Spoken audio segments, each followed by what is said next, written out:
Hi guys, আমাদের হোটেলটা কি নিরধিকার যে এসছি তাই দেখাচ্ছি। আর পণ্যশ্রী সরকার চ্যানেলে যে সমুদ্রের ঢেউটা সেটাও দেওয়া আছে, তাই চলুন।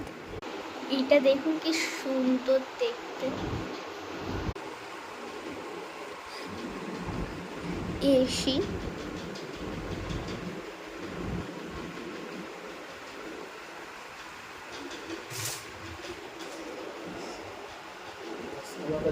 এই হচ্ছে পুরো হোটেলটা। আর হোটেলটার নাম কি জানো? ক্যাসিরয়। আপনারাও বুক করতে পারেন। আমরা ওখান থেকে কিনেছিলাম এখান থেকে এইটা কিনেছিলাম। এটা এত কাজে লেগেছিল, এতটাই কাজে লেগেছিল, তো আমরা এটা কিনেছিলাম। এটা কিনেছিলাম। আর আমার শরীরটা খারাপ বলে আমি সমুদ্র ঢেউ থেকে চলে এসে পেটটা এত খারাপ বলে এখন আমি শুয়ে আছি। Good bye.